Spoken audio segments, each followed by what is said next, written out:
Halo semuanya, perkenalkan nama saya Elfrida Farawati Tobing dengan NIM F1C4056 dari program studi biologi. Ingin menjelaskan gaya dan perubahan gerak. Nah, di sini misalkan kamu dan temanmu perlu mendorong sebuah peti besar, bagaimana gerakan peti berubah ketika kamu berdua mendorong ke arah yang sama dibandingkan ketika kamu dan temanmu mendorong ke arah yang berlawanan.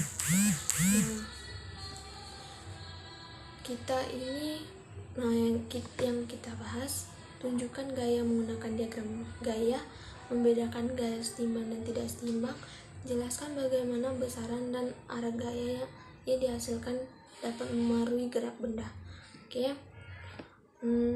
Di sini apa yang dapat dilakukan gaya? Gaya adalah dorongan atau tarikan yang berasal dari interaksi antara objek. Gaya yang diberikan pada benda dapat menyebabkan perubahan gerak benda. Nah, di sini gaya dapat membuat benda menjadi 3 bagian. Yang pertama, mulai atau berhenti bergerak. Yang kedua, makin cepat atau melambat. Yang ketiga, berubah arah. Oke, masuk lagi. Bagaimana cara menunjukkan gaya? Kita menggunakan diagram gaya untuk menunjukkan gaya yang bekerja pada suatu objek.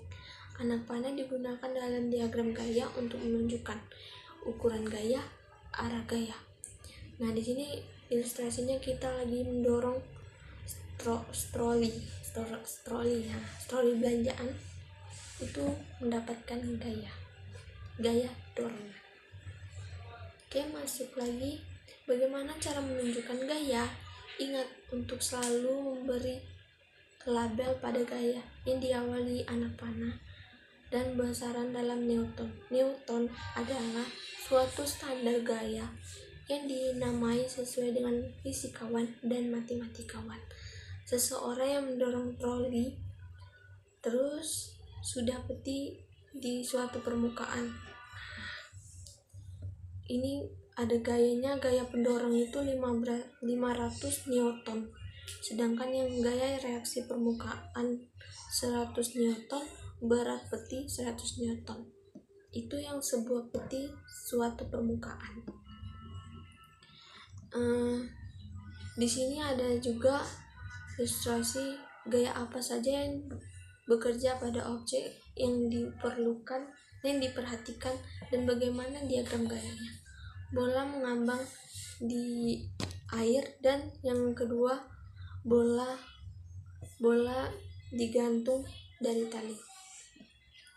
Oke, masuk lagi pada gaya setimbang. Gaya setimbang ketika dua gaya yang bekerja pada suatu objek memiliki besaran dan usaha yang sama dalam arah yang berlawanan. Dalam skenario ini, gaya yang dihasilkan adalah 0 karena seimbang, tidak ada gaya. Nah, gaya yang dihasilkan adalah gaya keseluruhan yang bekerja pada objek ketika dua atau banyak gaya digabungkan. Ini ada buku gaya reaksi permukaannya 15 Newton, berat bukunya 15 Newton. Oke, masuk lagi pada gaya setimbang. Apa sih gaya setimbang?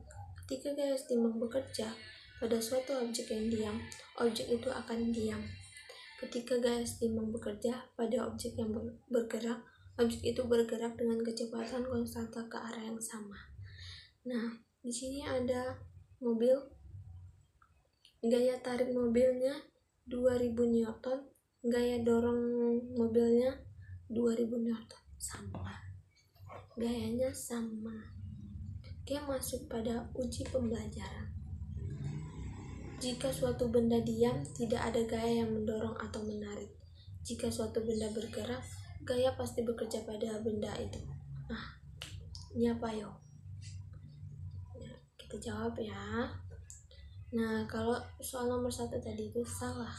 Suatu benda yang diam biasanya memiliki banyak gaya yang bekerja pada benda tersebut, termasuk gravitasi dan hambatan udara atau gaya tarik, dan gaya ke atas permukaan benda yang diam.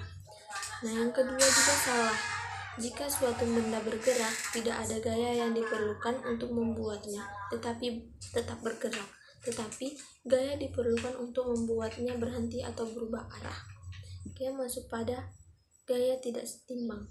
Masih gaya tidak setimbang, kita dapat mengatakan bahwa gaya tidak setimbang ketika dua atau banyak gaya yang bekerja pada objek yang ukurannya tidak sama. Ini berarti bahwa gaya yang dihasilkan tidaklah nol, tapi ada nilainya. Gaya yang tidak setimbang menyebabkan perubahan gerak suatu benda. Nah, seperti ini ada orang yang mendorong sebuah peti. Ini kotak mulai bergerak ke arah kanan. Gaya geseknya itu 100 Newton, gaya dorongnya 200 Newton. Oke. Gaya yang tidak setimbang. Gaya yang tidak setimbang menyebabkan benda yang diam menjadi bergerak.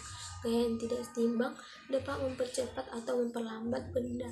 Gaya juga dapat mengubah arah benda yang bergerak yang awalnya diam jadi bergerak karena adanya gaya dorongan atau adanya gaya.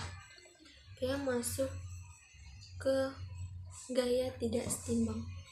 Ini perubahan gerak benda yang bergerak tergantung pada arah gaya yang dihasilkan.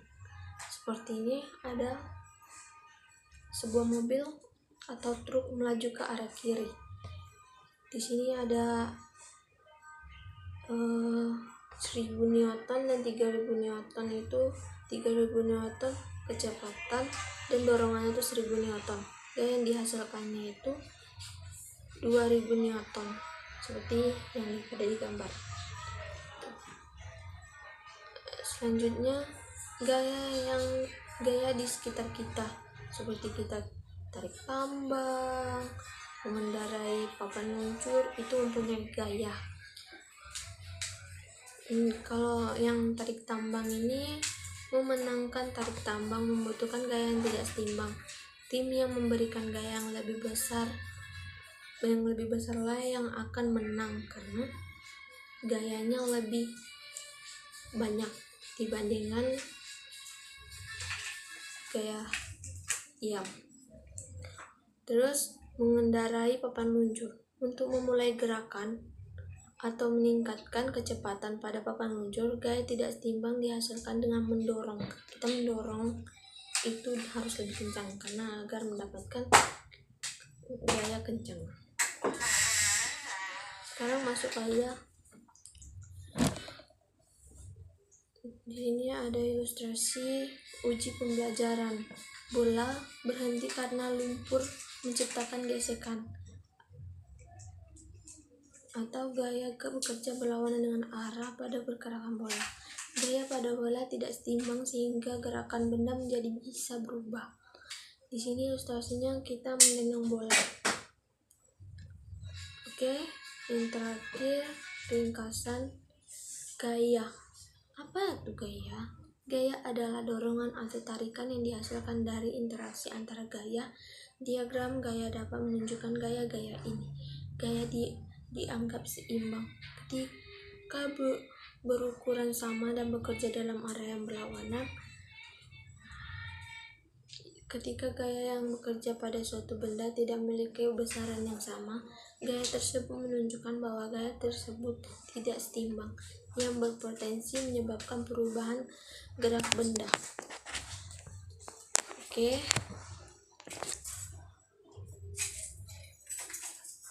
Saya akhiri. Terima kasih. Maaf jika ada salah kata dan maaf